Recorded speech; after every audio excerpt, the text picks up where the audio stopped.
Hey, je suis avec mon ami Francis Lavoie hein, de PGL et puis de Groupe Lavoie en même temps. On peut dire les deux. Hein? Absolument, absolument. Mais merci de me recevoir, Simon. Yes. En fait, Francis, ça fait au-dessus de 20 ans qu'on se connaît. On est des amis avant d'être des gens qui collaborent au travail, mais on est des amis d'abord avant tout. Mm-hmm. Puis, tu sais, on s'est tellement parlé souvent de ces genres de sujets-là que je me disais, ça serait le fun de l'enregistrer puis de montrer un petit peu comment qu'on fonctionne. Puis c'est quoi les particularités, parce que c'est des particularités dans nos modèles d'affaires. C'est assez différent de ce qui se fait ailleurs. Ben, des particularités, puis c'est le fun parce qu'on fait un beau parallèle. Tu sais, toi, dans le courtage hypothécaire, moi, dans l'immobilier.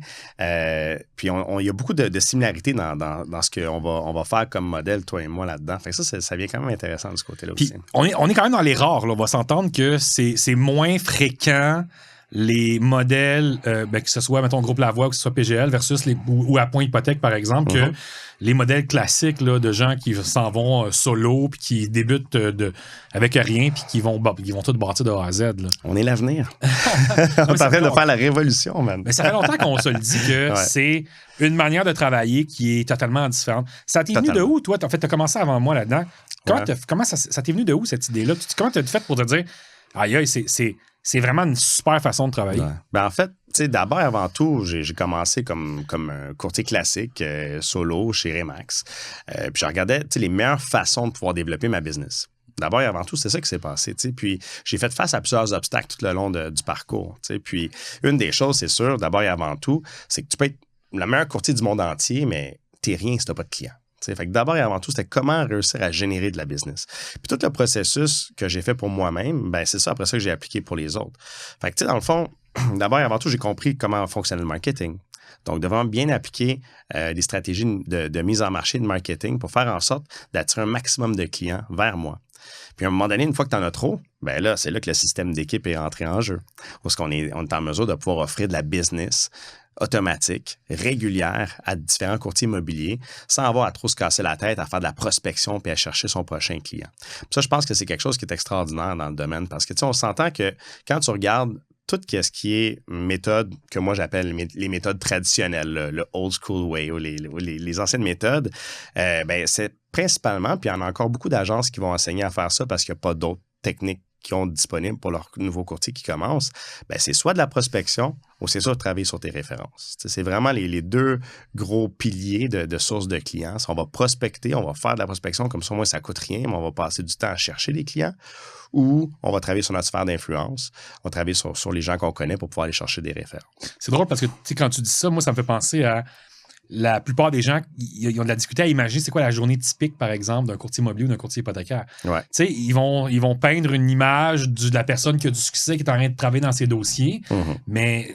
pour un courtier qui a du succès, il y en a plusieurs qui n'ont pas nécessairement de succès puis qui doivent justement soit faire de la prospection ou qui doivent avoir un horaire de job qui est loin de l'image d'aller présenter des offres d'achat, puis c'est pas ça. On a encore des courtiers immobiliers qui vont faire beaucoup de porte-à-porte, qui vont faire, qui vont être en sollicitation, puis que justement, ils vont passer plus de 80% de leur temps à chercher des clients au lieu de servir des clients.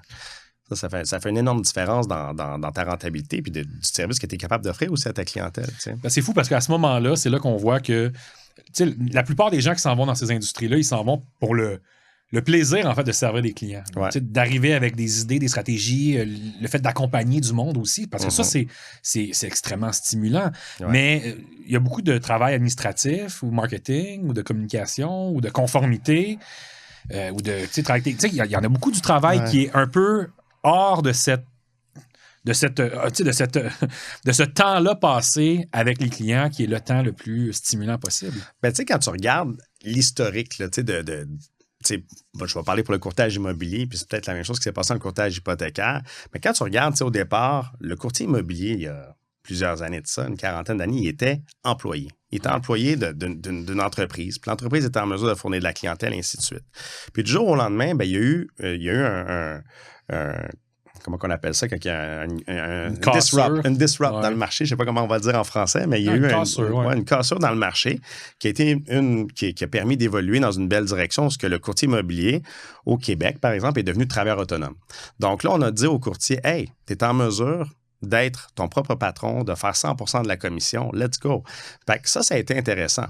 La seule chose qui restait à évoluer par la suite grâce à la technologie d'aujourd'hui, grâce au système qu'on peut mettre en place, c'est que c'est dur d'apporter tous les chapeaux. T'sais, à un moment donné, c'est ça. Si tu es l'adjointe, tu es la personne qui fait les suivis, tu es la personne qui s'occupe du dossier dans l'administration, tu es la personne qui cherche les clients, qui sert les clients, qui fait tout de A à Z, bien là, si tu réussis à avoir un certain succès, bien tu te retrouves à pas avoir de vie. Tu es juste en train de travailler 7 jours sur 7, il faut que tu sois attaché à ton téléphone, il faut que tu reçoives les appels en tout temps, puis tu es rendu un esclave. Fait que tu voulais bâtir une business, mais finalement, tu t'es bâti une prison. C'est fou à quel point, mais en fait, souvent, il y a beaucoup de monde qui s'imagine que le courtage immobilier, les gens ont été travailleurs autonomes toute leur vie, mais c'est vrai que dans les années 80, avec l'arrivée de Remax, entre autres, il y a eu ce changement où les courtiers sont devenus des travailleurs autonomes. Puis, sans imaginer que, justement, ben, les chapeaux dans une entreprise, ben, quand tu es un solo, mais il faut quand même qu'il y ait un chapeau de concierge, il faut quand même qu'il y ait un chapeau de personne en charge de la documentation, puis il faut qu'il y ait un chapeau de...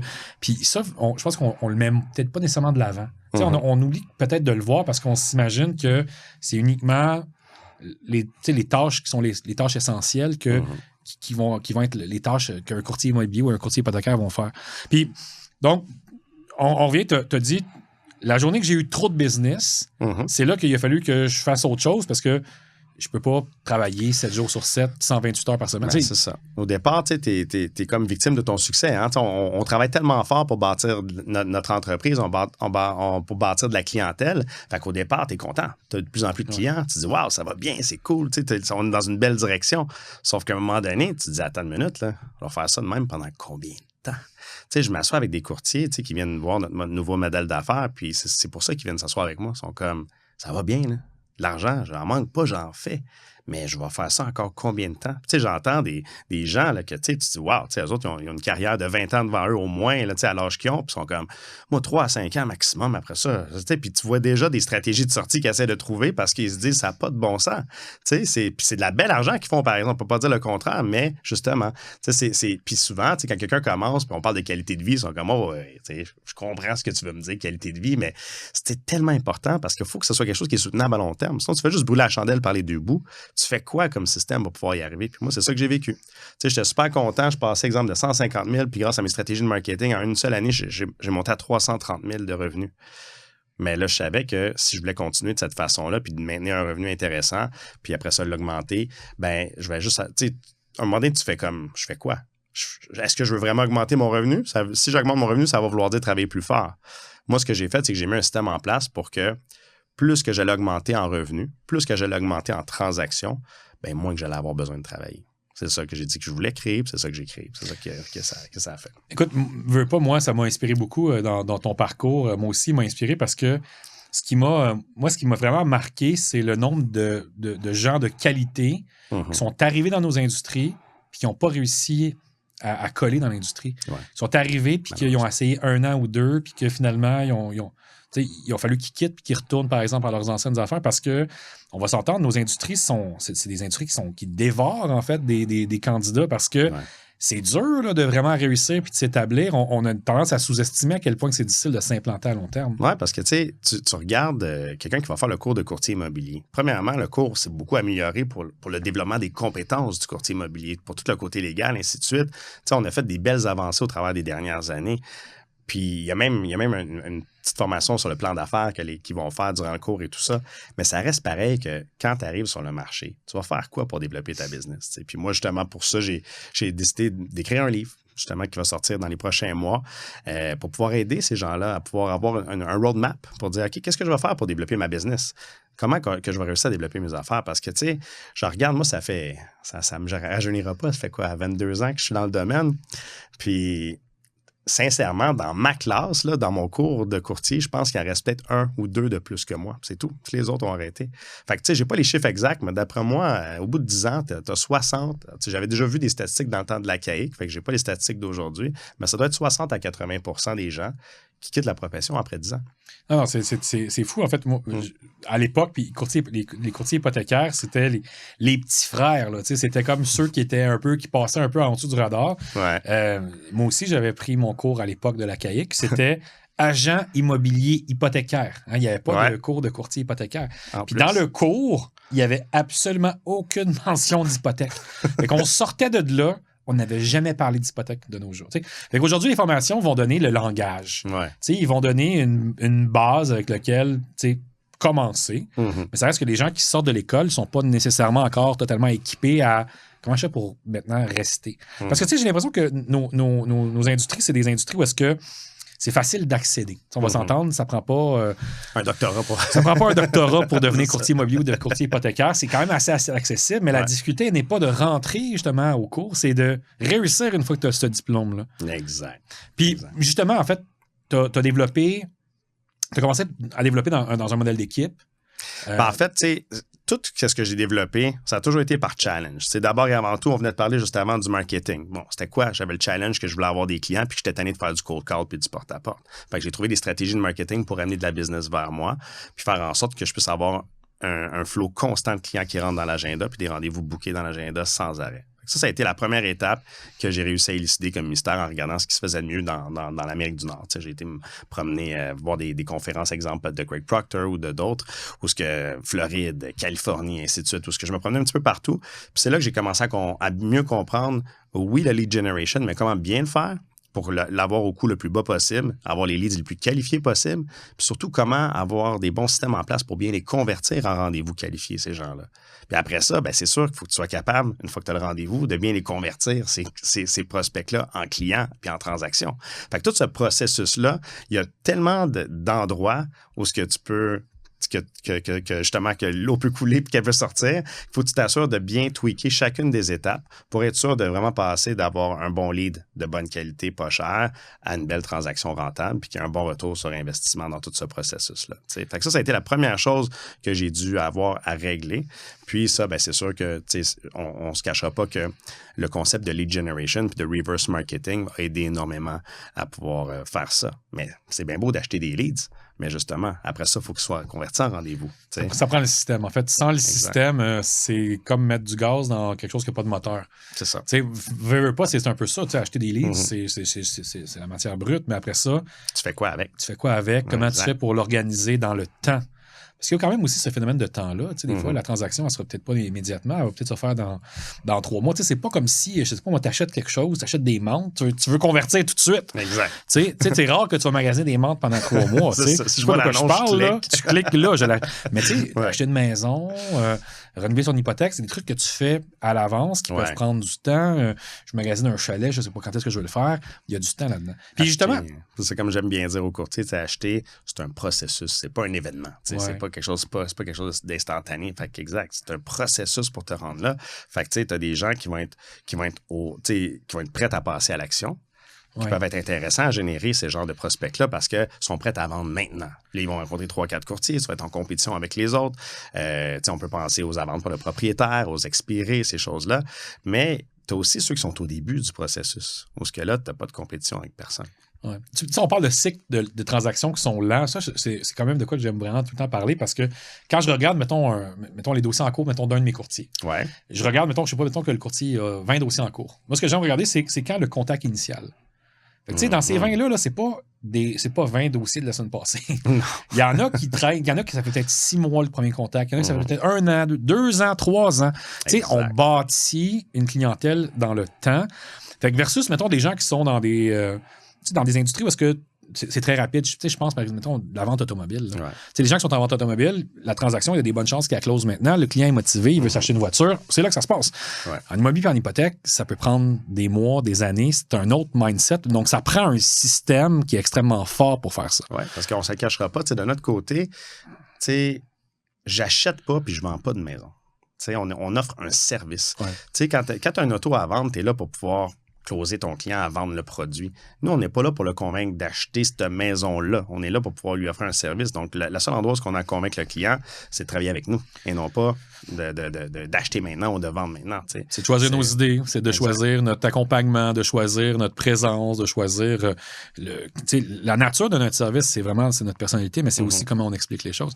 Puis parlant de ça, justement, tu peux-tu me dire pourquoi le courtier immobilier, il irait dans un modèle solo quand il existe des modèles, par exemple, des modèles d'équipe? C'est quoi le processus mental ou de réflexion qu'une personne fait quand elle choisit? Parce que le courtage immobilier en équipe, c'est quand même assez populaire. Je veux dire, il y en a quand même beaucoup. Puis en hypothèque, ça existe très peu. Puis je suis toujours curieux de savoir, parce que ça fait longtemps qu'on fait ça, fait qu'on n'est plus en train de magasiner des places pour devenir courtier nous-mêmes. C'est quoi le processus mental, la réflexion? Ben, je te dirais que, moi, ça fait depuis 2009 que, justement, par nécessité, comme j'expliquais tantôt, on n'a pas eu le choix de créer une équipe. OK? Parce que là, j'étais vraiment rendu à un étape où j'avais trop de business pour moi-même. Puis je savais que si on s'organisait en équipe, ben, tout le monde, au travers de l'équipe, on pourrait avoir une meilleure qualité de vie. On pourrait mieux partager les tâches. C'est beaucoup plus facile de prendre des congés, des vacances régulièrement, pas juste 2 fois par année, une semaine. T'sais. Puis c'est là où j'ai trouvé que ça a été hyper efficace. Fait que c'est sûr que un des premiers livres que j'avais écrit en collaboration avec mes coachs Craig Proctor et Todd Walters, c'est ce qu'on explique dedans. C'est comment que, selon nous, le modèle d'équipe, c'est le modèle d'avenir pour mieux servir les clients. Puis que t'es mieux d'être dans une équipe ou d'en bâtir une. Donc, être un team leader qui veut bâtir une équipe ou d'être à l'intérieur d'une équipe, c'est les 2 méthodes qui sont, selon moi, les plus efficaces pour pouvoir bien réussir, pour pouvoir faire en sorte que tu puisses avoir une belle qualité de vie puis de bien réussir financièrement au travers de tout ça. Le modèle solo, c'est pas impossible. Ça dépend des objectifs de chacun. Tu sais, j'en ai quelques-uns dans mon agence qui travaillent seuls à 100%. Mais ces gens-là, on est quand même en conversation avec eux pour justement qu'ils décident de joindre une équipe ou qui décident de bâtir la leur pour pouvoir être plus efficace de ce côté-là. Mais c'est ça, mais ça reste quand même qu'il y en a pour tous les goûts. Là. Tu sais, quelqu'un qui veut être un solo du début à la fin, il peut le faire là, à l'intérieur de PGL. Ça, c'est quand même intéressant aussi d'avoir cette capacité-là. Puis ça, c'est drôle parce que nous, également, tu sais, on a Point Hypothèque qui est un modèle d'équipe. On a Émission Hypothèque qui vient d'être lancée en début de 2026 qui est un modèle solo ou bien d'équipe. Puis on a également un modèle de white label qui permet aux gens de pouvoir bâtir leur propre marque puis sans que le rapprochement se fasse entre nous et eux pour les gens qui sont vraiment les plus indépendants possibles. Je pense que en affaires, parce que PGL puis Hypothèque Lupien, ça se ressemble quand même beaucoup de ce côté-là, on est des entrepreneurs immobiliers, des entrepreneurs hypothécaires qui donnent des opportunités à des gens de faire ce qu'ils veulent, que ce soit solo, que ce soit bâtir son équipe, que ce soit intégrer une équipe. Ouais. Puis justement, est-ce que tu as l'impression que depuis justement que tu as fait ce virage-là PGL, que tu as passé de seulement travail d'équipe à être en mesure de pouvoir justement avoir d'autres équipes, avoir des solos, est-ce que tu penses que justement tu prends plus de place? C'est quoi la réflexion qui t'a amené à faire ce changement-là? Je te dirais que ce qui s'est passé, c'est que quand j'ai atteint avec Groupe Lavoie un chiffre d'affaires intéressant, on était rendu à 4,2 millions à peu près de chiffre d'affaires cette année-là, puis on a dit, OK, là, on se fait un modèle d'affaires pour monter ça à 15 millions de chiffre d'affaires. Ce qu'on s'est rendu compte, c'est que le modèle équipe était bien, mais était bien justement dans un range de 3,5 à 4,5 millions de chiffre d'affaires. Je trouve que c'est l'endroit parfait. Tu peux te rapprocher de 1 million de dollars net par année avec ce chiffre d'affaires-là, ce qui peut être très intéressant. Mais si tu veux t'étaler dans plusieurs régions, avec plusieurs team leaders, c'est sûr que c'était pas, tu sais, on y allait avec des modèles, avec des directeurs. Je trouvais que ça commençait à être un petit peu trop éparpillé. Donc, on a dit, tu sais quoi, on va changer de direction. C'est beaucoup plus efficace si on veut développer différentes régions du Québec, d'aller avec des gens qui sont déjà présents dans cette région-là, qui sont déjà des leaders, qui habitent dans le secteur, qui sont déjà connus dans ce secteur-là, puis qui ont juste besoin d'être propulsé, tout simplement. Fait que d'arriver avec quelqu'un qui a déjà énormément de succès, qui a déjà peut-être une équipe qui est bâtie de 5 courtiers, de 3 courtiers, il y en a même seuls qui vont commencer chez nous pour bâtir leur propre équipe. Mais l'idée de vraiment prendre tout ce que j'ai vécu du groupe Lavoie, qui m'a permis de me rendre à plus de 500 transactions par année, puis de dire, qu'est-ce que je peux faire pour aider les autres à propulser leur entreprise pour les amener jusque-là, ben c'est là que j'ai vu que je peux scaler beaucoup mieux puis que j'avais beaucoup plus de valeur à délivrer de cette manière-là. Puis c'est le fun. Tu sais, je m'assois avec des entrepreneurs qui veulent juste scaler leur business puis l'amener encore plus loin. Fait que c'est sûr que c'est pas mal plus passionnant. C'est pas mal plus le fun que de rebâtir à zéro dans chacune des régions. C'est là où je me suis dit, ça va aller beaucoup plus vite, on va être beaucoup plus efficace, puis je vais avoir beaucoup plus de valeur à apporter à quelqu'un qui a déjà un chiffre d'affaires intéressant dans sa région, qui a déjà une équipe en place, puis je la prends, puis je peux la doubler rapidement, la tripler rapidement. Il y a aussi l'aspect que l'équipe, elle a une certaine taille maximale aussi. Ouais. Où est-ce qu'il y a une synergie, puis il y a un esprit d'équipe à un certain moment, où est-ce qu'il y a de la distance, mais ça se peut que l'équipe soit moins serrée. Ben, c'est ça, c'est que tu finis par dire, si je veux grossir mon équipe puis avoir dans différentes régions, en fait, ce que je vais faire, c'est que je vais juste diviser l'équipe. Je vais en avoir, par exemple, une région, une équipe pour la ville de Québec, je vais en avoir une pour la ville de Laval. Fait que finalement, tu finis par avoir plusieurs équipes anyway. Fait que tant qu'à créer des nouvelles équipes from scratch, puis de chercher un directeur qui va pouvoir diriger cette équipe-là de façon plus corporative, je me suis dit, le modèle va tellement être plus efficace si je peux bâtir avec chaque team leader qui sont déjà là, puis qui ont l'esprit entrepreneurial, qui sont prêts à faire des investissements dans leur business, puis qui ont juste besoin des systèmes derrière pour pouvoir les aider à se propulser. Fait que moi, c'est là-dessus que j'ai vraiment misé depuis qu'on a créé PGL, c'est de dire, on garde notre équipe, on garde Groupe Lavoie pour pouvoir servir notre clientèle de la Rive-Sud de Montréal, mais on regroupe, là, on se concentre sur la Rive-Sud au lieu de s'étaler partout. Puis à la place, on va aider d'autres équipes à bâtir les autres régions. Étape par étape. C'est un super modèle. Moi, j'aime beaucoup. Je te l'ai dit plein de fois déjà dans le privé, là, mais c'est une super idée parce que, veux pas, les modèles d'équipe opèrent différemment du courtier solo. Tu veux pas, la personne qui rentre dans une équipe, elle vient chercher quelque chose, elle a quelque chose à offrir. Il y a une méthode, il y a une manière de travailler qui se découvre, puis c'est différent d'une place à l'autre, mais ça reste que il y a toujours également on est dans du capital humain. Fait que le capital humain, mais ça vient avec des arrivées, des départs, des nouveaux, de la formation à donner. Ben ça, je te dirais que c'est quelque chose, tu sais, puis je parle à tous les team leaders qui nous écoutent présentement. Tu sais, je pense que c'est la chose la plus difficile peut-être à accepter de dire, faut que vous vous rappeliez qu'un courtier qui rentre dans votre équipe, il vous appartient pas. On en a parlé souvent de ça, comment c'est difficile d'accepter ça en tant que team leader parce que tu dis, je consacre tellement de temps à le former, j'y offre la clientèle, ainsi de suite. Puis ça se peut qu'il y ait un cycle que certains vont rester pour la vie avec vous. Puis ça se peut qu'il y en ait d'autres qui restent 3 ans, 5 ans. Puis qu'après ça, ils disent, tu sais quoi, je te regarde en tant que team leader, puis j'aimerais ça faire la même chose. J'aimerais ça bâtir ma propre équipe. J'aimerais ça avoir ma propre business à mon nom avec mon image, mon logo, ainsi de suite. Puis il faut accepter que c'est un processus normal. Puis faut pas s'en sentir offusqué quand quelqu'un veut quitter comme ça. Fait que oui, il va toujours avoir du training à faire dans l'équipe, puis il va toujours avoir du recrutement à faire dans une équipe. Il faut toujours être prêt. C'est pas linéaire, une carrière. Qu'est-ce que quelqu'un peut vouloir en 2025, puis qu'est-ce que cette personne-là va vouloir en 2028? Ça peut être deux choses différentes. La personne, elle peut avoir outgrow un peu le modèle, puis dire, écoute, j'ai le goût d'expérimenter ça. Je me rappelle, moi, il y avait une courtière qui m'avait dit, écoute, j'ai le goût de faire de la publicité. Puis j'ai dit, hey, regarde, il n'y a pas de problème, chez Appoint, c'est pas nécessaire, t'es pas obligé d'en faire, mais elle avait le goût d'en faire, puis elle avait le goût de sortir du cadre un petit peu.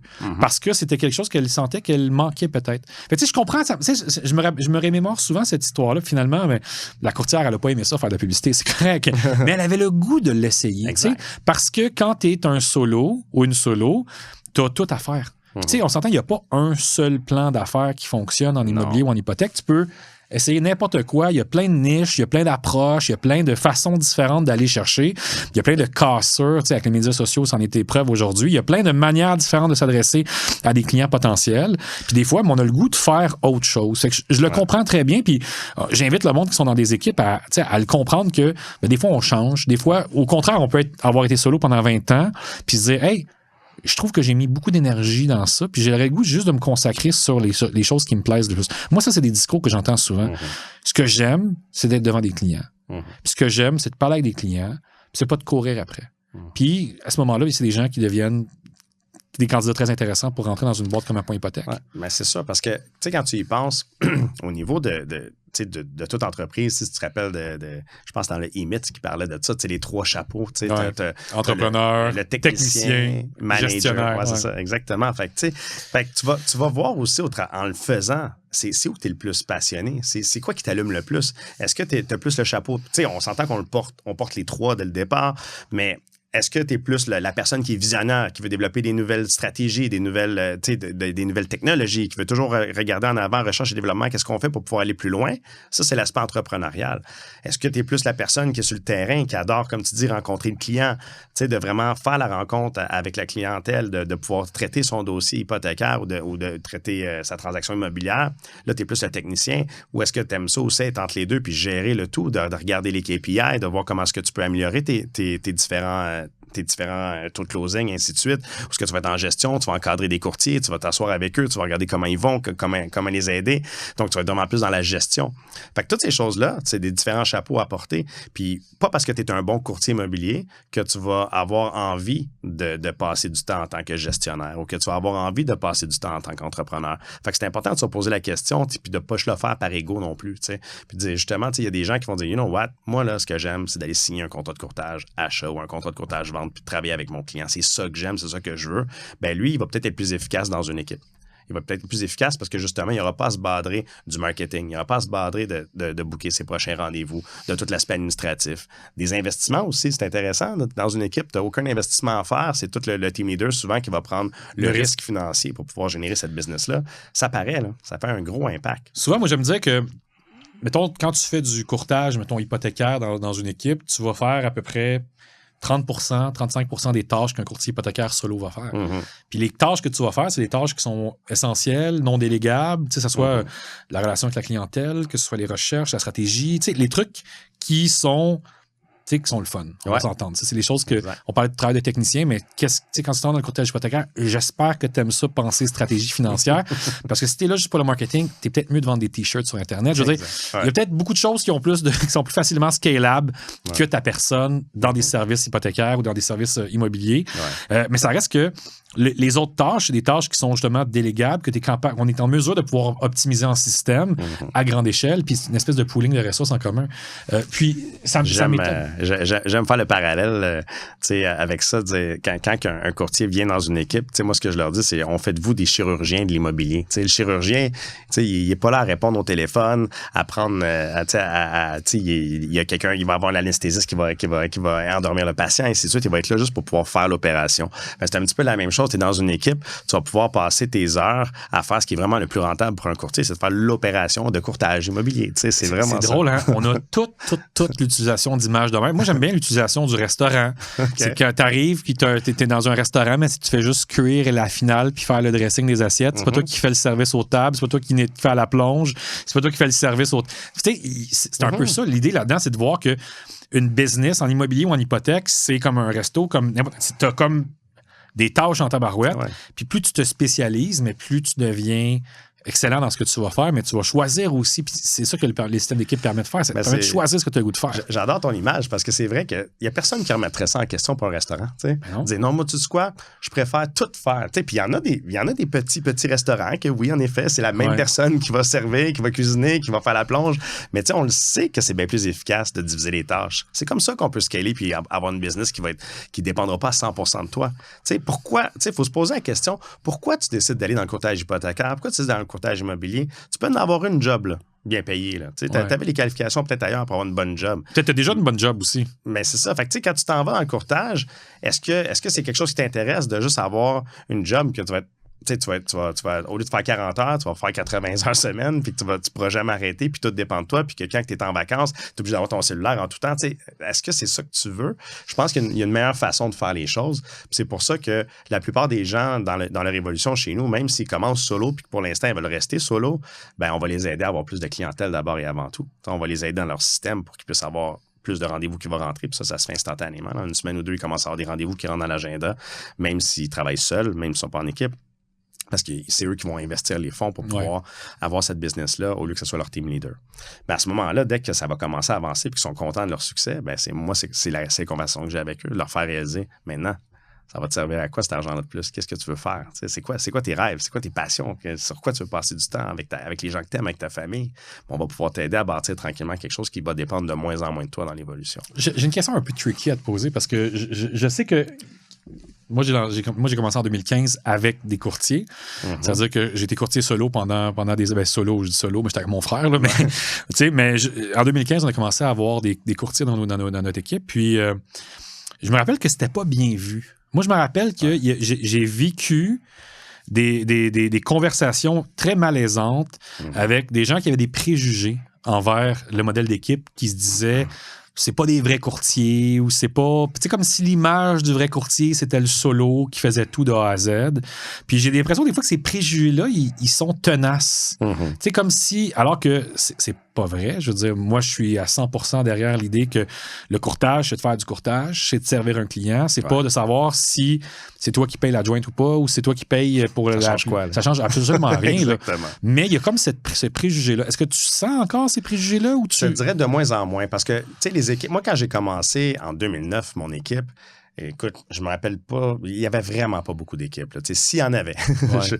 Fait que c'est sûr qu'il y a eu beaucoup de préjugés où, par exemple, je sais pas, moi, c'était moi le courtier inscripteur sur un listing, mais il comprenait pas que le courtier qui était avec moi dans mon équipe, c'était lui qui allait recevoir l'offre d'achat, par exemple, au lieu de moi. Il y avait des affaires qui étaient pas compréhensibles pour certains courtiers parce que le modèle d'équipe n'existait pas vraiment ou très, très peu à ce moment-là. Là, aujourd'hui, c'est sûr que les équipes, le modèle d'équipe, il y a beaucoup de gens qui ont compris que ça allait les aider dans leur business. Puis ça a drastiquement évolué. Fait qu'il y a moins en moins de préjugés. Je te dirais que c'est sûr que comme dans les équipes, il y a la possibilité pour un nouveau courtier que c'est selon moi la meilleure façon d'apprendre. Un nouveau courtier qui va arriver dans une équipe, en 1 an, il va avoir obtenu l'expérience. Là, j'ai certains courtiers qui me disent j'ai l'impression d'avoir 5 ans, 10 ans d'expérience en 1 an chez vous parce que justement, il va avoir eu beaucoup de transactions, il va avoir côtoyé les autres. On est plus ouvert aussi à partager nos histoires dans une équipe. Donc, on va assister à des rendez-vous des autres courtiers de l'équipe et ainsi de suite. Fait que la courbe d'apprentissage est drastiquement accélérée. Mais ça peut donner le préjugé que vu que c'est une belle place pour des nouveaux courtiers à évoluer, ben, il va y avoir beaucoup de nouveaux courtiers dans les équipes. Fait que des fois, il peut y avoir encore ce préjugé-là. Sauf que si on a un bon team leader qui est derrière puis qui encadre bien son courtier, ben dans le fond, il ne devrait pas avoir aucune difficulté supplémentaire parce que tu as un nouveau courtier qui est impliqué dans la transaction. Parce que tu as quelqu'un qui est vraiment là pour le supporter puis qui est là tout au long grâce au fait que tu as un team leader qui est là de 15 ans d'expérience, 20 ans d'expérience. Puis ça peut être une carrière aussi, l'entendons-nous. Tu n'es pas obligé t'es pas obligé. Il y a comme pas de cycle normal dans une carrière en immobilier ou en hypothèque. T'es pas, OK, mes 5 premières années sont dans une... Non, c'est pas vrai. Là. Je veux dire, tu peux très bien décider de dire, moi, c'est de même que je me sens. Moi, je sens que quand je m'occupe de telle tâche, je suis à mon meilleur. Puis je permets à mon temps d'être valorisé à son meilleur. J'ai tout le temps eu une façon de dire les choses un peu froidement là-dessus. Tu sais, les tâches ne valent pas le même dollar. Il y a des tâches qui valent plus cher que d'autres dans n'importe quoi. Que ce soit dans un restaurant, il y a une raison pour laquelle le chef il gagne un peu plus cher que le plongeur. Il y a des tâches qui vont être mieux valorisées dans une entreprise ou dans une... Ouais. Je peux te dire une chose. Le choix de quitter une équipe pour bâtir la tienne ne veut pas nécessairement dire faire plus d'argent.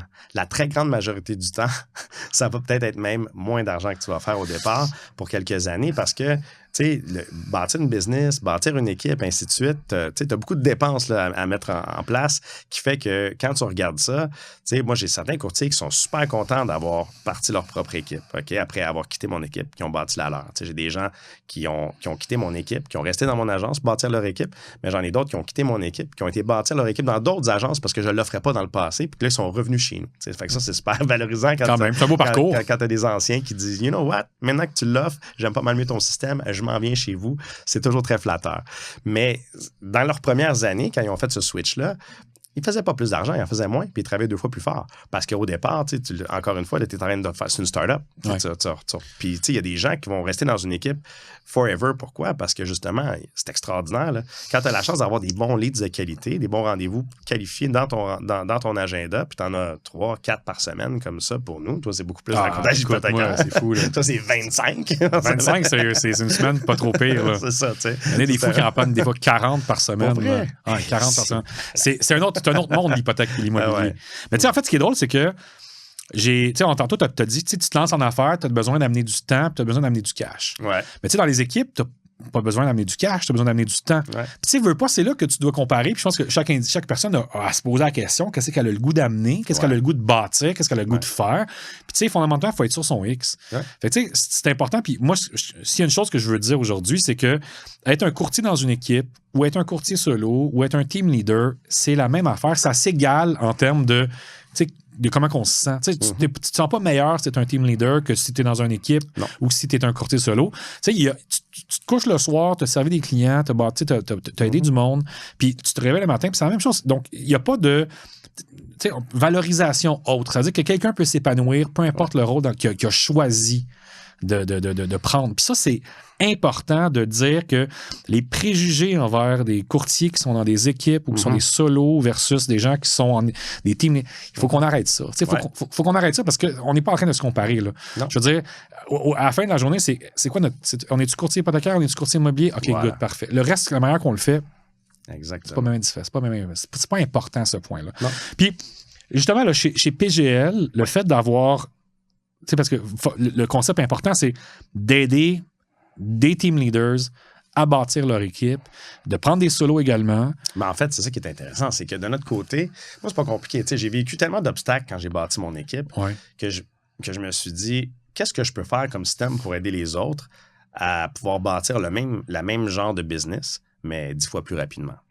Puis, j'ai déjà été coach aussi dans le passé pour Craig Proctor, puis je me rendais compte que quand je coachais les gens, mais le problème, c'est que plus que tu as de business qui rentre, là, après ça, tu as tellement de misère à bâtir tes systèmes. Tu sais, le fameux implanter des systèmes. Le nombre de fois, j'entendais ça, dire là, il faut que j'implante des systèmes, Puis là, on se parlait 2 semaines plus tard. J'ai pas eu le temps de rien implanter. J'ai pas le temps. La business, elle continue de rouler à côté. Ça, parce qu'il faut que tu fasses tes transactions. Puis si tu fais pas tes transactions, tu n'auras pas les revenus pour faire tes systèmes.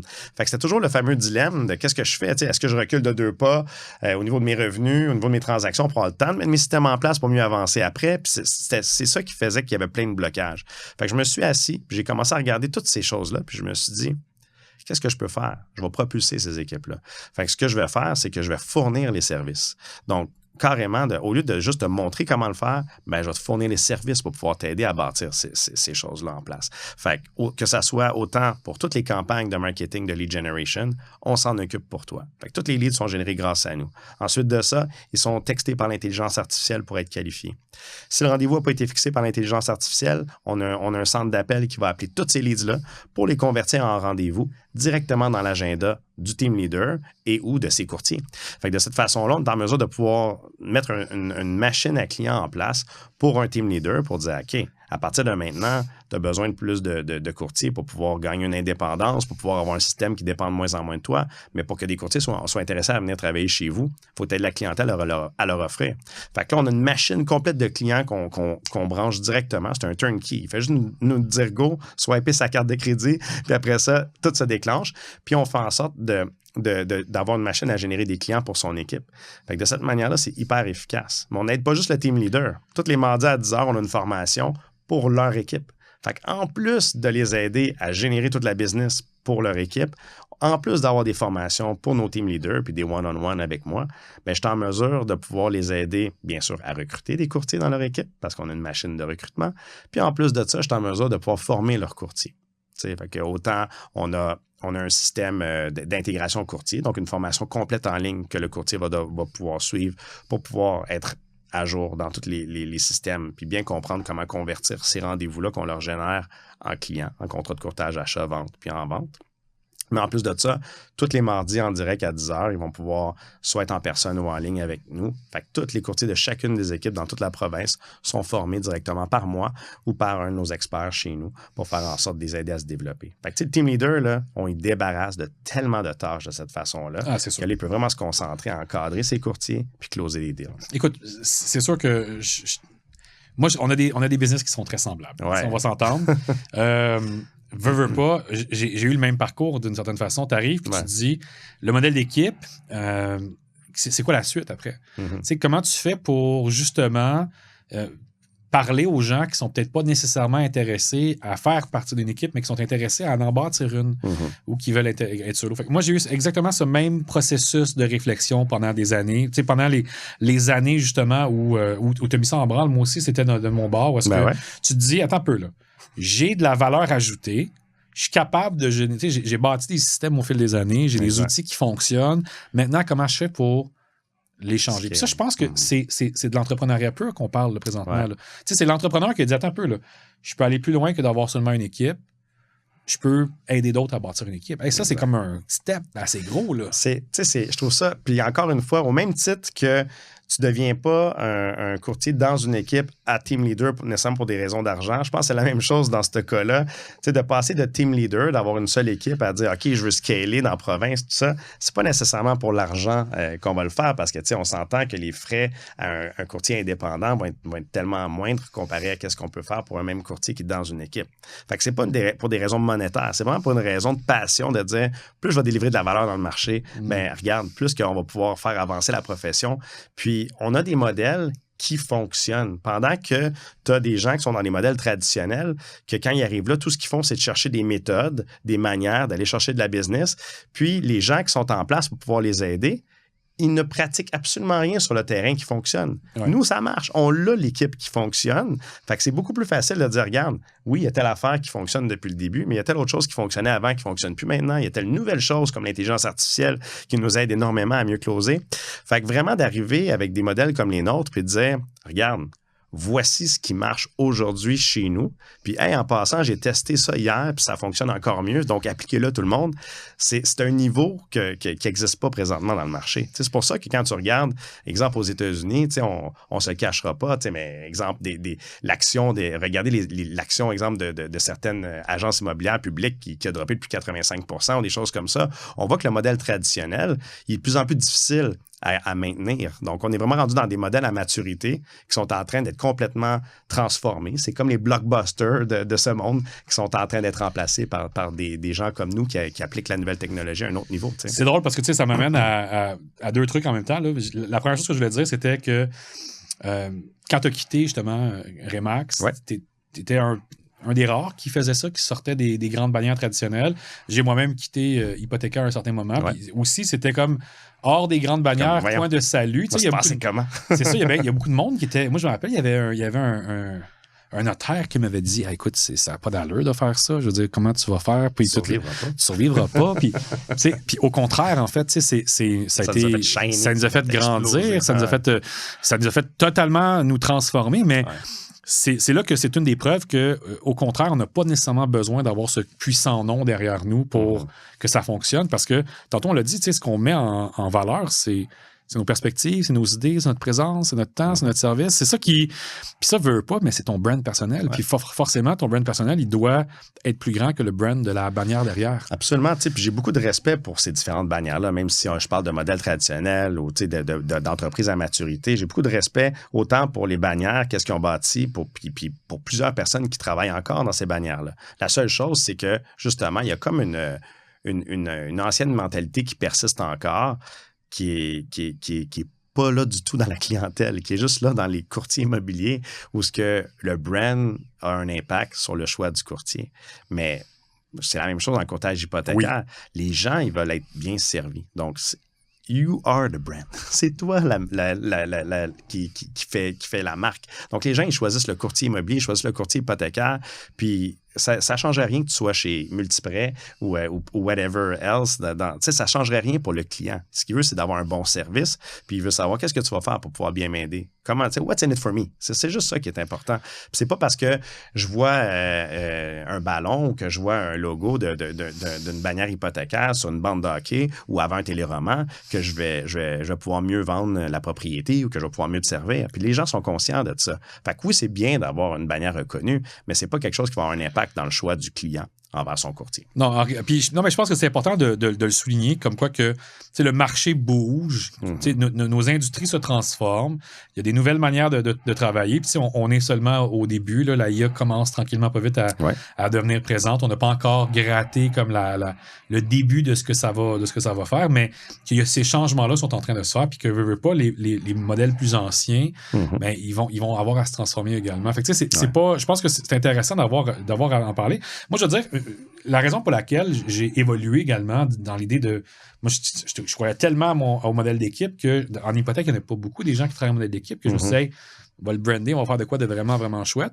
Puis là, tu arrives, puis aujourd'hui, puis je dis, attends un peu, là, maintenant, j'ai aussi un modèle solo, puis j'ai aussi du white label. Ouais. Puis c'est pas parce que je crois moins au modèle d'équipe, c'est pas ça. Tu arrives à... Moi, ce que je constate, c'est que quand je passais des gens d'entrevue, sur 10 candidats, il y en avait 2 potentiellement qui cadraient à l'intérieur d'un modèle d'équipe, parce que en hypothèque, c'est pas quelque chose qui était nécessairement valorisé à l'école, qui était dit, attends un peu, tu peux aller dans un endroit où est-ce que tu vas être feedé, puis où est-ce que tu vas avoir des systèmes, puis tu vas être coaché. C'est peut-être moins mis de l'avant, puis les gens ne rêvent pas nécessairement à ça. C'est pas... j'en ai conscience. Beaucoup de gens vont avoir... le rêve d'être la prochaine superstar sur Facebook, puis d'être la prochaine personne qui va devenir le grand influenceur, ou bien que son billboard. Oui, ben à la limite, je te dirais qu'il y a même certaines affaires comme ça qui peuvent se faire à l'intérieur d'une équipe, dépendant des règles du team leader, mais c'est vrai qu'il y a l'ego là-dedans aussi, qu'on veut avoir, qu'on veut être celui qui est comme le boss de qu'est-ce qu'on a et tout ça. Puis il y a aussi, tu sais, dans l'immobilier, dans le courtage immobilier, je trouve ça toujours un peu drôle, tu sais, quand la personne est comme, moi, en tout cas, tu sais, jamais je vais être dans une équipe parce que je voudrais pas donner la moitié de ma commission à quelqu'un, tu sais. Ouais. Non, OK, mais tu penses que tu vas donner combien de ta commission pour développer cette business-là, toi? Tu sais, il y en a qui préfèrent ne pas le savoir. Ils regardent juste tu sais, ils donnent ça au comptable à la fin de l'année, puis ils calculent pas combien ça leur a coûté en marketing, ils calculent pas combien ça leur a coûté en administration, ces différentes choses-là, puis ils calculent pas qu'en bout de ligne, des fois, il y en a certains qui vont avoir donné beaucoup plus que 50% en dépenses pour obtenir le même résultat. C'est drôle, moi, j'ai quelqu'un qui m'a sorti l'expression que je pense que c'est ma préférée. C'est que le courtier ne donnait pas une partie de sa commission, il nous remboursait. Ben ouais. Il nous remboursait sur les dépenses et les frais qui avaient été investis en lui ou en elle. Tu sais, nous, on est la seule bannière hypothécaire. À Point Hypothèque, là, on est la seule bannière hypothécaire au Québec qui investit de l'argent dans ses courtiers. La plupart des gens vont arriver à un endroit, puis ils vont avoir à payer des frais mensuels, des cotes sur leur dossier. Mais des bannières qui vont arriver et vont dire, parfait, regarde, je te forme, puis je vais te donner 25 rendez-vous par semaine. Ça, il n'y en a pas vraiment parce que ça existe. Il y a une ou deux firmes en Ontario qui font ça, que je connais, mais c'est très rare. Puis c'est pas nécessairement mis de l'avant en priorité parce que en hypothèque, on dirait que on a toujours été je ne veux pas dire le petit frère retardateur, là, mais on a tout le temps été une petite affaire plus lent parce qu'on est moins, hein, on est quand même, on est beaucoup déjà moins. En partant, juste le volume de courtier hypothécaire, parce que là, on a le volume de courtier immobilier. Déjà ça fait en sorte que peut-être que ces changements-là prennent plus de temps aussi à se mettre en branle. La conformité de l'AMF est différente de la conformité de l'OASIC. Donc, tu sais, il y a quand même des règles aussi qu'on a à respecter, mais ça reste que ce bout-là du rêve immobilier ou du rêve hypothécaire, il se vivait moins en équipe. Puis là, tranquillement, pas vite, on le voit que ces mentalités-là sont en train de changer. Mais j'avais le goût de ne plus avoir à m'adresser seulement à ce 20%-là. J'avais le goût de m'adresser à 100% des gens. Dire, regarde, t'as un peu là. T'as tellement un bon point. J'ai des systèmes pour toi. Je te garantis que tu veux avoir de quoi. On n'est pas obligé de le faire dans un modèle d'équipe. Tu veux bâtir une équipe avec moi, je vais te montrer comment le faire, puis ça va me faire plaisir de te le montrer. Je trouve ça cool, le fait que tu fasses tes meetings avec tout le monde. Je trouve ça vraiment... C'est cher. C'est intéressant parce qu'on a tous quelque chose à s'apporter. Ouais. Tu sais, je parlais justement avec une équipe qui, eux, ils ont vu qu'ils n'avaient vraiment pas fait de système pour générer des clients, mais au travers des années, ils ont établi un super bon système pour les références. Puis j'étais comme, you know what? Tu vas pouvoir apporter peut-être quelque chose d'intéressant dans notre agence sur des choses que nous, on a moins travaillé parce qu'on avait tellement beaucoup tu sais, un bon flot de clients de tout ce qu'on générait de nos nouveaux clients que oui, on a un super bon système pour nos références. Mais peut-être que tu vas pouvoir apporter des points supplémentaires. Fait qu'on est tous là pour pouvoir feeder des nouvelles idées puis tout s'apporter quelque chose là-dedans. Tu sais, puis comme tu dis, oui, tu sais, on s'adresse à tout le monde parce que la personne qui dit, you know what, j'ai pas le goût d'être dans une équipe, moi, puis j'ai pas le goût d'en bâtir une, ben c'est correct.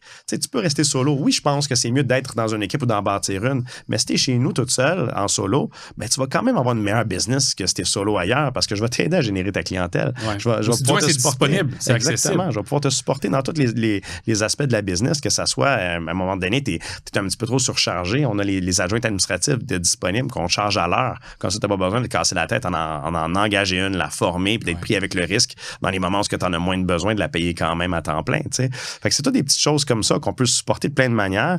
Puis justement, c'est d'avoir l'humilité de dire, tu sais, quand on commençait avec nos modèles d'équipe, on se le cachera pas, là, on était comme, OK, tu sais, I got the thing, genre, c'est ça, genre, le Klondike, c'est ça, le best of the best, puis les autres, vous êtes tous stupides de pas penser comme moi, tu sais. Puis à un moment donné, tu fais comme, attends une minute, là, on peut avoir l'humilité de dire que oui, selon nous, il y a peut-être des modèles qui fonctionnent mieux que d'autres, mais il n'y a pas juste une seule façon de faire le courtage immobilier au Québec. Puis pourquoi pas apporter des outils à 100% des courtiers, au lieu, comme tu dis, de les apporter jusqu'à 20%. C'est beaucoup plus efficace. Puis comme ça, on est juste là pour pouvoir aider. La façon que les gens ont le goût de se faire aider, la façon qu'ils ont le goût de bâtir, puis la façon que selon leurs objectifs à eux et non pas les nôtres. Écoute, moi tu sais, en rétrospective, des fois, j'ai l'impression que je dis, attends un peu, je voulais prouver un point.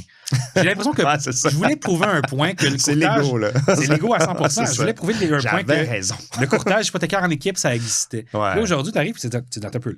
L'industrie doit être diverse. On doit être en mesure de pouvoir offrir une tonne de trucs aux courtiers hypothécaires pour qu'ils puissent réussir et qu'ils puissent choisir qu'est-ce qu'ils ont le plus. Tu sais, je vais donner un exemple. Chez Appoint, je ne prends pas de gens en temps partiel. Okay. Puis, parce que chez Appoint, on est une boîte de volume. Ça veut dire que quelqu'un qui arrive, il faut qu'il se branche, puis il faut qu'il se branche avec du volume. Mais chez Émulsion, quelqu'un qui est à temps partiel, qui veut faire 3-4 millions par année, puis qu'il veut faire ça en attendant peut-être de se lancer dans 2-3 ans, aucun problème avec ça. Exact. Je pense que c'est une question de perspective. Donc, c'est pas de dire ma croyance. Non, ma croyance, ça peut s'adapter aux circonstances selon les différentes approches et les différents modèles. Puis je pense que en tant qu'entrepreneur, c'est là que nous, on a bougé parce que même affaire de ton côté, tu sais, on était fiers de nos équipes. Puis on l'est encore. Tu sais, c'est pas qu'on n'est pas fiers de nos équipes, on l'est encore, mais on est fiers de ce parcours-là, de dire, attends un peu, là. Il y a des raisons pour lesquelles ces autres modèles-là existent, puis de rendre disponible une partie des outils et des systèmes qu'on a développés, tu sais, que ce soit des... Tu sais, on partage beaucoup de choses en commun, tu sais, que ce soit des téléphonistes, que ce soit des adjoints, que ce soit que ce soit les systèmes, que ce soit les leads, que ce soit les outils, que ce soit tout ce qu'on a développé au fil du temps. Formation, ainsi de suite. Les formations également, tout ça, mais on peut les utiliser puis les valoriser à l'intérieur de nos industries. Puis ça, je trouve ça vraiment le fun. Tu sais, quand tu y penses, tu parlais de l'aspect entrepreneurial là-dedans, puis c'est ça qui est intéressant, c'est de se dire, il n'y a rien de pire pour un entrepreneur que d'être entêté à vouloir rentrer dans la gorge de tes clients potentiels ou de tes partenaires potentiels, tes idées, ton modèle. À la place, tu regardes, c'est quoi les problèmes qu'il y a dans l'industrie, puis comment je peux apporter de la valeur pour régler ces problèmes-là. Puis quand tu fais juste te concentrer à régler les problèmes des autres, puis tu apportes de la valeur, ça va te revenir. C'est vraiment ça. C'est de se concentrer à juste apporter de la valeur, à aider les gens à régler leurs problèmes. Moi, quand je rencontre quelqu'un que je trouve extraordinaire dans le courtage immobilier puis que j'ai le goût d'avoir chez PGL, j'y fais pas de pitch de vente. J'y parle de sa business. Je lui demande, c'est quoi tes objectifs? Comment ça va? T'sais, ainsi de suite. C'est quoi tes roadblocks présentement pour pouvoir te rendre plus loin? Puis je délivre cette valeur-là. Qu'ils viennent chez PGL ou non, je les aide. Tu sais, comme je fais, c'est quasiment plus des coaching calls que je vais faire avec eux. Mais à force de délivrer de la valeur, ils ont tous le goût de s'en venir. Parce que justement, on est là pour pouvoir les aider à régler leurs problèmes au lieu de s'entêter à vouloir leur rentrer dans la tête que voici le modèle, voici comment tu devrais, voici ce que tu devrais croire puis faire. Non. Qu'est-ce que tu as comme roadblock? Là? Bon, on va t'aider là-dessus d'abord et avant tout. Puis tranquillement, on va pouvoir rajouter d'autres pipelines puis d'autres idées pour pouvoir t'amener encore. Parce que ça reste quand même un des... Je veux dire un peu un des tabous dans nos industries. Tu sais, souvent, le choix de la bannière que le courtier va prendre, tu sais, des fois, c'est juste une rencontre. Tu sais, c'était le bureau le plus proche de chez nous. Ou bien c'est avec cette personne-là que j'ai fait ma transaction, fait que je suis allé naturellement dans cette bannière-là. C'est celle que je connaissais. Tu sais, souvent, là, les courtiers immobiliers ou hypothécaires, avant de prendre une décision de signer à une place, ils n'auront pas fait le tour au complet. Non. Puis rendu là aussi, l'être humain a horreur du changement. Fait que quand tu fais un changement, mais tu veux que ça soit significatif, tu veux pas faire 8 changements de bannière dans tes 10 premières années. C'est toujours la peur aussi de dire, ben si je fais un switch, je veux pas avoir de l'air de m'avoir trompé. Puis de revenir ou whatever. Exact. Mais ça reste quand même intéressant de dire que t'es pas là pour faire un pitch. Tu es là pour essayer de voir si tu peux donner de la valeur. Puis à partir de là, mais la personne, elle peut choisir où est-ce qu'elle pense que cette valeur-là, elle va aller la chercher. Exact. Parce qu'on va se le dire, il y a plusieurs bannières qui vont donner une valeur assez quelconque. Moi, j'ai des noms, là, que des fois, la valeur qui va être octroyée, c'est juste de pouvoir parker ton permis. Ça existe, ce genre de... Faut qu'on s'entende que ça existe des endroits où tu fais juste parker ton permis, puis tu vas avoir 2 événements par année, puis c'est à peu près ça. La personne qui fait, qui est vraiment pas juste temps partiel, là, mais qui veut juste garder son permis vivant puis qui a fait une transaction dans son année ou 2, ben, ça peut peut-être être un meilleur modèle d'affaires pour eux aussi, de s'en aller stationner la licence là, puis de ne pas vraiment avoir d'outils pour pouvoir s'aider à aller plus loin ou à développer leur business. Pourquoi pas? Il y a des modèles pour tous, mais je pense que quand on rentre dans une industrie, c'est dans le but de se développer. C'est dans le but de pouvoir devenir meilleur, de faire plus d'argent, de faire plus de transactions. Puis il faut que tu aies de la valeur dans l'agence que tu choisis, absolument. C'est bien de choisir pour l'humain. C'est bien de choisir parce que le bureau il est proche. Sauf que si c'est juste ça, ben, tu risques vite d'être désenchanté. Tu as besoin de systèmes pour pouvoir t'aider. Est-ce que le travail de courtier immobilier aujourd'hui est plus difficile ou il est plus facile que quand tu as commencé là, 22 ans? Il est énormément plus facile. C'est sûr qu'on peut percevoir plus difficile parce que la réglementation est plus intensive, ces choses-là. Mais quand tu y penses vraiment, là, le nombre de déplacements, juste les rendez-vous pour un nouveau client, on s'entend que quelqu'un qui veut vendre sa propriété, c'est une chose, mais quelqu'un qui veut acheter, là, la plupart du temps, la première rencontre va se faire en ligne. Ensuite de ça, on va aller visiter en personne, bien sûr, mais après ça, qu'est-ce qui va se passer pour écrire l'offre d'achat, pour des modifications, pour des contre-propositions, pour toutes ces choses-là, tout peut se faire en ligne. On peut se rencontrer en ligne directement. Fait que, de ce côté-là, c'est quelque chose qui est puissant de pouvoir sauver autant de temps, autant de routes, donc de pouvoir travailler avec plus de clients. pour le même nombre d'heures. Fait que je te dirais en faisant moins de millage. Exact. Puis après ça, ajoute à ça la technologie de tous les systèmes de suivi automatisé qu'on a disponibles pour nous, de perdre moins de suivi. Quand c'était sur des bouts de papier puis des post-it, on s'entend dessus qu'on est rendu ailleurs. Là. On peut vraiment mieux automatiser nos suivis. On est hyper efficace. On est capable de bien classer les clients dans les hauts, moyens, faibles. Puis on est capable de regarder à tous les jours, on est rendu où dans ces suivis-là. Puis d'être capable de voir, OK, c'est lui que je dois appeler aujourd'hui en priorité, puis de bien prioriser les choses, de pouvoir voir que, mais monsieur un tel, ils viennent de cliquer sur des propriétés ou ils viennent de revenir sur notre site web. Même s'il ne nous a pas fait une demande, on est capable de le prioriser, lui, comme suivi parce qu'on voit son activité, on voit qu'est-ce qui se passe présentement. Fait que ça, c'est incroyable. Là. On n'avait pas ces systèmes-là auparavant. Est-ce que la compétition est plus rude aujourd'hui, selon toi, en immobilier versus à tes débuts? Pas vraiment.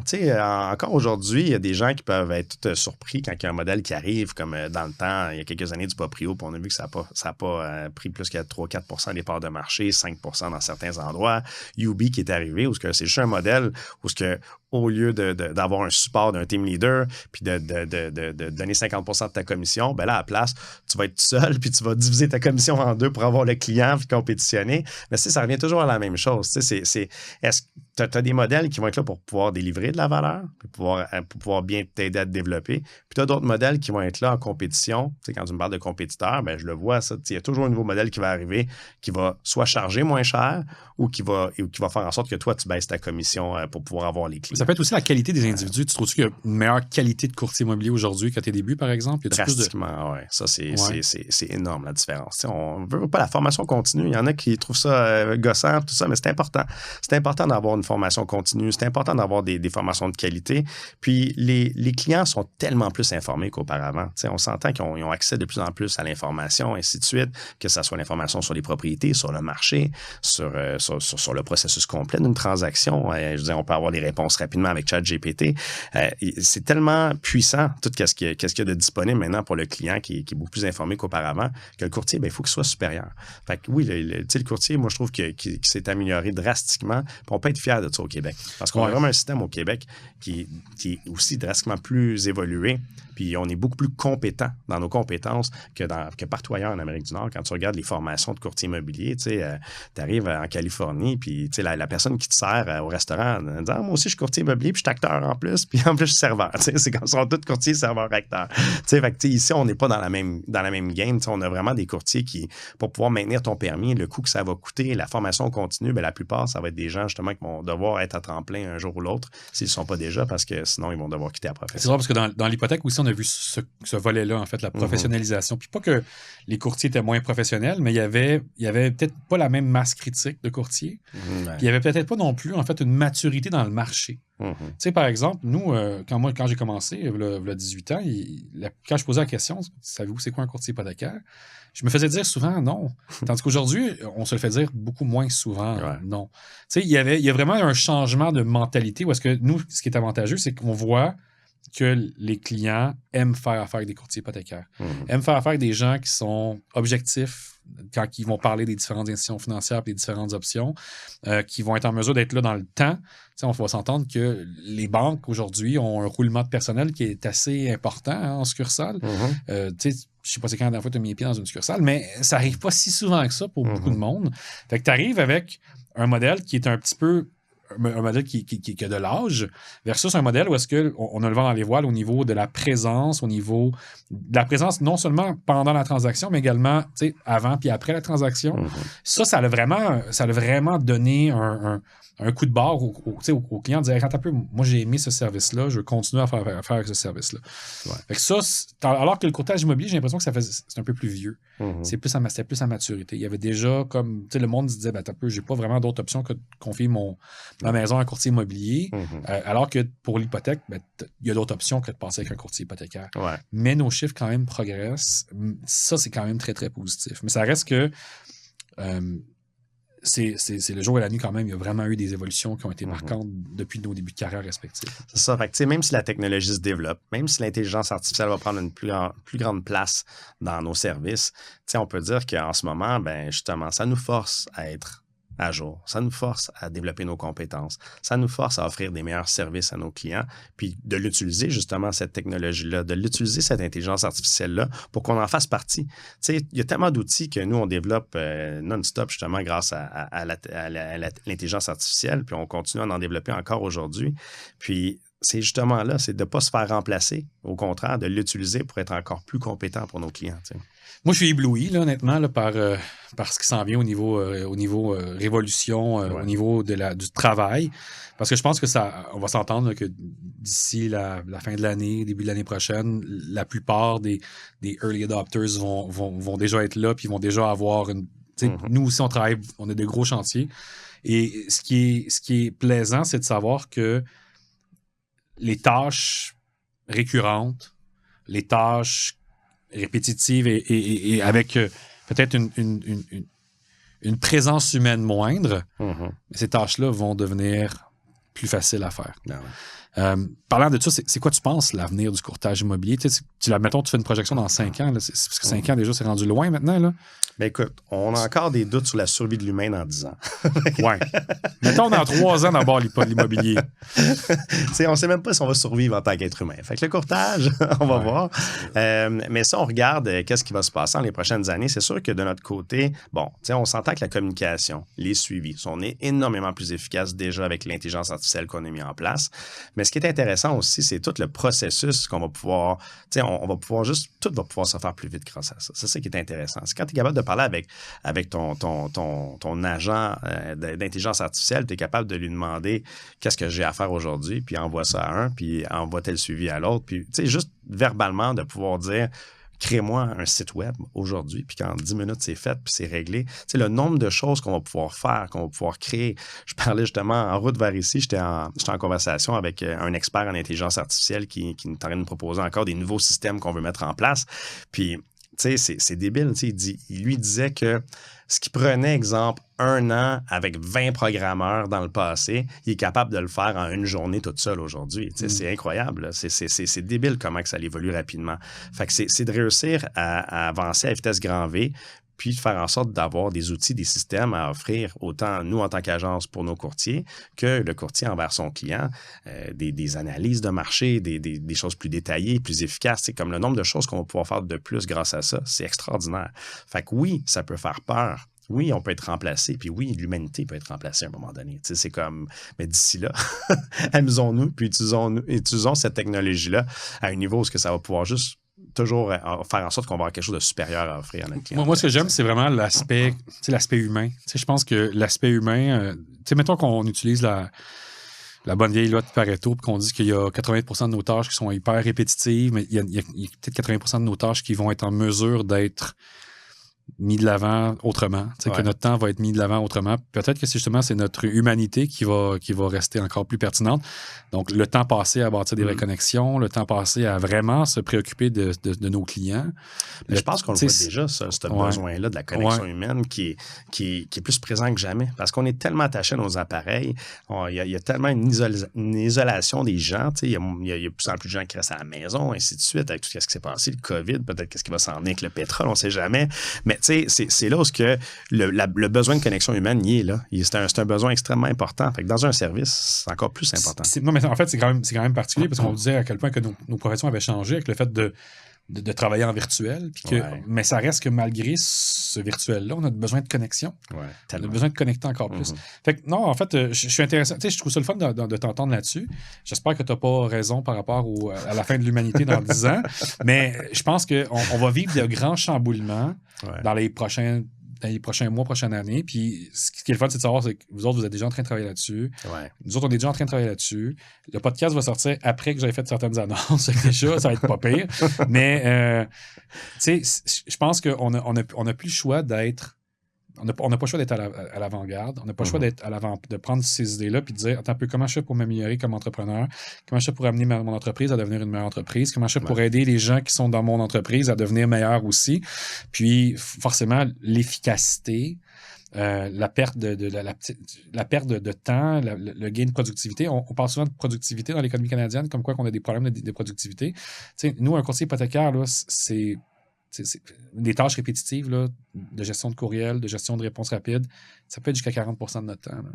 Fait que tu arrives, tu es peut-être en mesure de sauver ces heures-là, de mettre ces heures-là ailleurs. Exact. Déjà que dans un courtier hypothécaire, dans un modèle d'équipe, mais dans un modèle d'équipe, il va avoir à se concentrer sur uniquement, je sais pas, 30-35 des tâches. Fait qu'il n'y aura pas le noise qui vient avec le fait de gérer la comptabilité, puis de gérer ci, puis de gérer... Non, il va juste avoir à s'occuper quand même de son 30-35 mais ils sont en mesure d'éliminer encore une partie de ces tâches répétitives-là, puis de vraiment lui permettre de focusser sur les trucs les plus essentiels, les plus importants, les véritables connexions, la véritable présence humaine qui peut donner une opinion, qui peut conseiller. Écoute, la valeur qu'on va avoir, elle va être, d'après moi, décuplée. Ben c'est ça, parce que souvent, on le sait que l'impact qu'on a dans une transaction est énorme. C'est pas juste de bien servir le client, c'est pas juste d'obtenir le meilleur prix, c'est que la transaction ait lieu. Ouais. D'abord et avant tout.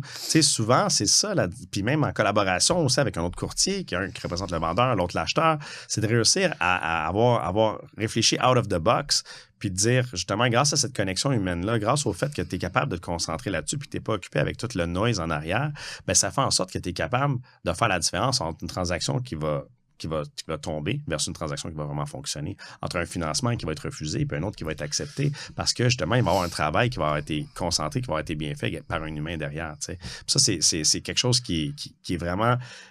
c'est là où on peut avoir un impact avec la technologie et l'intelligence artificielle, c'est d'être capable de se débarrasser de tout ce qui est répétitif derrière.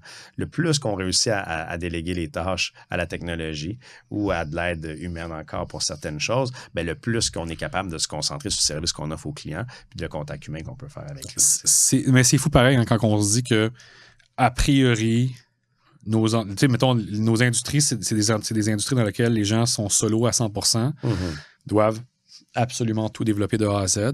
Puis que là, on s'en arrête de se parler, nous, deux entrepreneurs dans nos domaines respectifs, parce qu'on est en train justement de bâtir ces systèmes-là pour pouvoir aider ces solos-là. Ouais. Moi, je trouve ça, à toutes les fois qu'on s'en parle, je trouve toujours ça le fun parce que je me dis, attends un peu, là, nos modèles existent, il faut juste savoir les trouver, puis il faut juste savoir dire, attends un peu, là, il y a peut-être mieux que ce que la personne a fait présentement.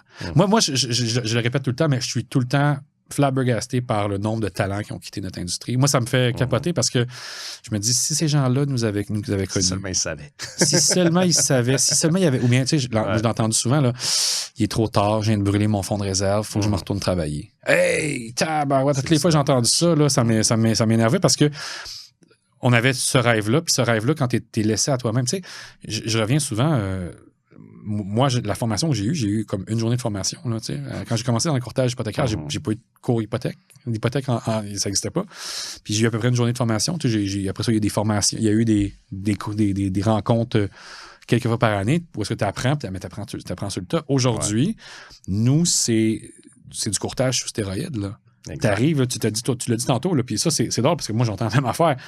1 an, c'est 5 ans. Ouais. Puis 1 an, c'est peut-être même des fois 8, 9 ans. Quand tu arrives, puis tu as un système d'intégration.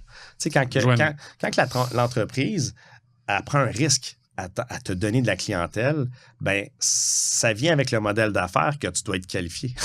C'est comme si je prends le risque de dépenser de l'argent pour te donner des clients en tant que team leader, ben je vais m'assurer que tu sois prêt à les recevoir, ces clients-là, avant de les servir, avant de les envoyer, parce que sinon, c'est moi qui perds de l'argent.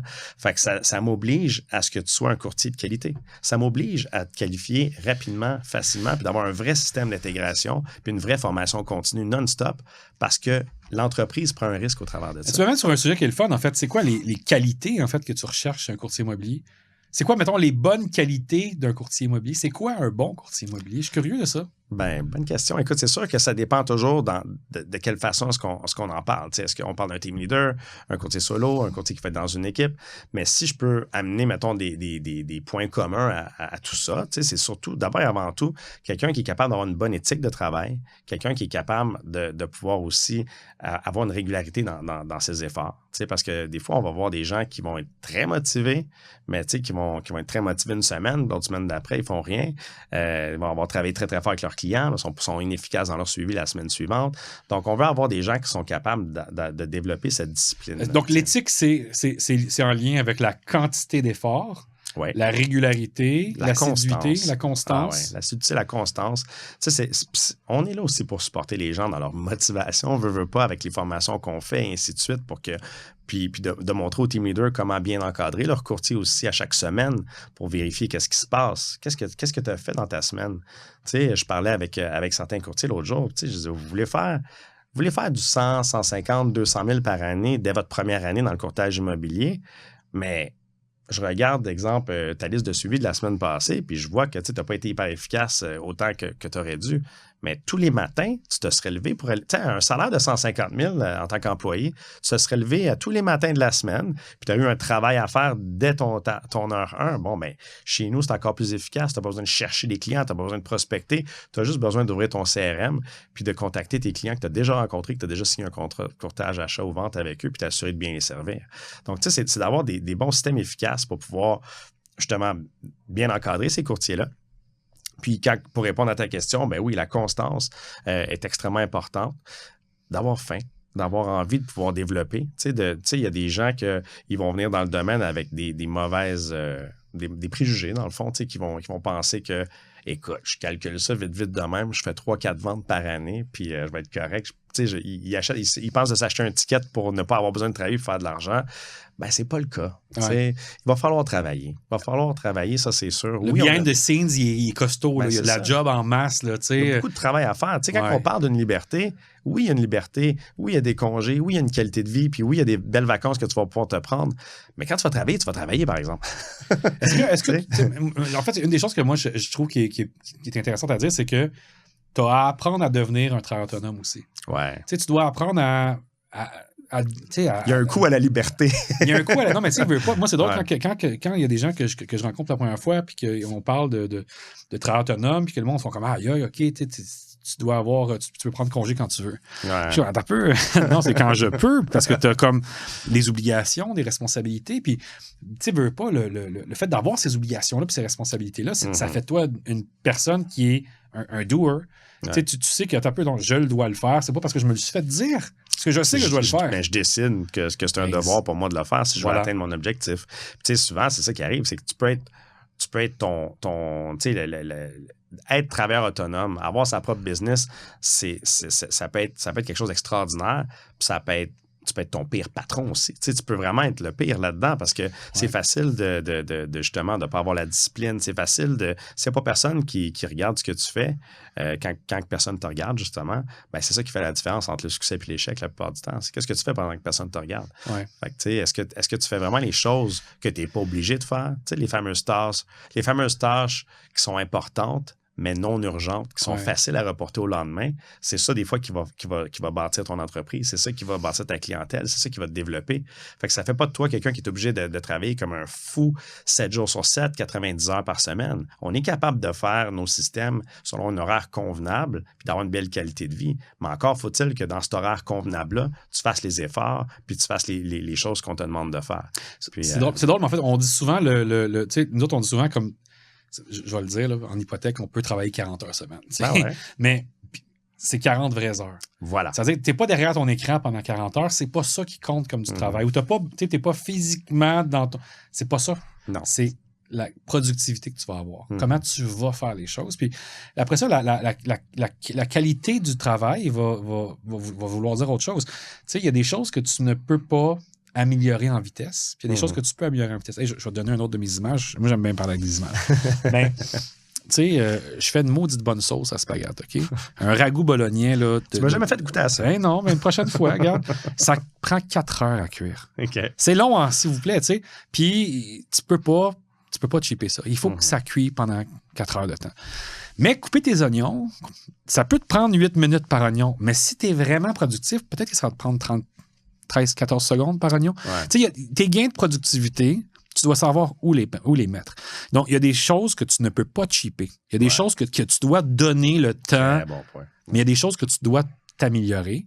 Puis, forcément, quand tu as une quantité d'heures dans ta semaine, si tu as 40 heures semaine, mais tu dois savoir où je peux couper mon oignon plus vite. Puis, c'est quoi que je dois faire cuire pendant toutes ces heures-là. Tu sais, je pense que ça fait partie du travail, de l'apprentissage du travail autonome, de savoir où où se développer puis où s'améliorer. Ou ça, c'est-tu la partie où quand tu envoies le dossier, quand tu envoies le dossier à la banque, il faut t'attendre la réponse? Écoute, non, ça c'est plus que 4 heures de cuisson. Mais tu sais, en fait, les banques, c'est comme ça. Hein? Les banques, ils ont la même quantité d'employés au mois d'avril qu'au mois d'août. Ouais. Fait que veux pas, les délais vont varier selon la quantité de travail qu'ils vont avoir d'une place à l'autre. Puis nous, en fait, la différence, c'est que nous, quand on a une finale, c'est une vraie finale. Ça veut dire que la conformité a été faite. Hein? Le modèle bancaire... Au Canada versus le modèle bancaire canadien, c'est ajusté un peu au Québec, mais ça reste qu'ils ont encore des manières de faire qui sont de Toronto. Fait que ça, c'est quand même un des enjeux en hypothèque. Par exemple, nos délais versus les délais qu'on peut avoir d'une autre manière. C'est en lien avec ça. C'est en lien avec le fait que nous, on est des outsiders de la part de l'institution financière. Fait que quand ils nous sortent une finale, ils nous sortent la finale après avoir fait toute la job, toute la vérification. Ça, c'est l'immobilier. Hey, j'ai une couple de questions. On m'a préparé des questions. Let's go! Tu parles quoi de Lego, là? Justement, mettons, les courtiers immobiliers qui sont des Instababes, qui sont des influenceurs qui roulent avec des Porsche aussi, puis ça, l'image du courtier immobilier. Tu penses quoi de ça? Ben, je pense qu'il faut en prendre puis en laisser là-dedans. C'est sûr qu'il y a des choses peut-être qui se sont faites de mauvais goût, OK? Comme dans n'importe quoi. Mais je pense qu'il faut aussi accepter que la création de contenu, ça doit faire partie de ton quotidien. Regarde, on le fait présentement. Peu importe la forme que ça prend, il y en a que leur style, c'est plus de danser devant leur vidéo. Il y en a d'autres que c'est plus de flasher avec qu'est-ce qu'ils ont pour montrer leur succès. Il y a des choses qui peuvent être faites de bon goût, de moins bon goût. Mais il va quand même avoir des gens qui vont s'identifier à des choses que nous, on pourrait trouver de mauvais goût. Puis, je pense qu'il faut laisser les gens agir puis de faire qu'est-ce qu'ils ont à faire. Puis, le marché va pouvoir décider si ça fait du sens pour eux puis si on a le goût de travailler avec ces gens-là.